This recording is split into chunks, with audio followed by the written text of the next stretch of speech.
एक general solution दे रखा है डिफरेंशियल इक्वेशन का, तो आपसे पूछा गया है जो डिफरेंशियल इक्वेशन में के यूज हुआ है उसका वैल्यू क्या होगा। तो सबसे पहले गिवन डिफरेंशियल इक्वेशन जो है वो एक होमोजीनियस डिफरेंशियल इक्वेशन है। अगर होमोजीनियस डिफरेंशियल इक्वेशन है तो हम पुट करते हैं x equals to e raise to the power z, और इसको आप ऐसे भी लिख सकते हैं z equals to l n x, और ऑपरेटर कैपिटल डी को यूज करते हैं हम डी अपॉन डी एक्स के लिए।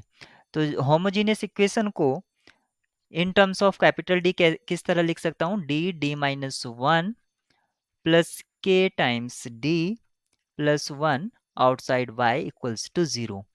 और इसको फर्दर सिंप्लीफाई करके मैं लिख सकता हूँ D square minus D plus k D plus one outside y equals to zero. और फर्दर सिंप्लीफाइड फॉर्म इसकी मैं लिख सकता हूँ D square minus k minus one D k minus one into D plus one outside y equals to zero. अब इस equation के लिए सबसे पहले हमें ऑक्सिलरी इक्वेशन लिखना होगा इन टर्म्स ऑफ m। तो मैं उसमें लिख देता हूँ m square minus k minus one D plus one equals to zero. तो ये हमारी ऑक्सिलरी इक्वेशन हो गई है। अब ऑक्सिलरी इक्वेशन हो गई है और हमें यहाँ पर दे रखा है C1 plus C2 ln x divided by x, इसका जनरल सॉल्यूशन है। तो मैं इसको लिख सकता हूँ C1 plus C2 ln x into x inverse, इसका जनरल सॉल्यूशन हो गया। अब आप इसको इस तरह से देखिए कि यहाँ पर रूट्स रिपीटेड हैं, क्योंकि ये जो फॉर्मेट आता है रिपीटेड रूट्स के लिए आता है।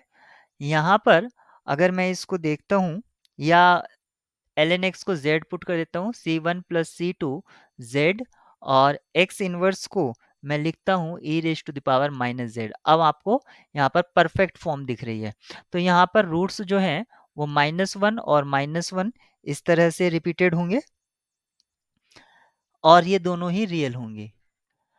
यहाँ से अगर मैं रियल रूट्स हैं और रिपीटेड हैं तो इस इक्वेशन को, ये जो ऑक्सिलरी इक्वेशन है, अगर मैं इसका डिस्क्रिमिनेंट चेक करता हूँ तो वो इक्वल्स टू जीरो आना चाहिए, यानी कि बी स्क्वेयर माइनस फोर ए सी, इसका जो वैल्यू है वो जीरो के इक्वल होना चाहिए। अगर जीरो के इक्वल नहीं आएगा तो यहाँ से जो इक्वल रूट्स आए हैं वो कंडीशन को ही सेटिस्फाई नहीं कर पाएगा।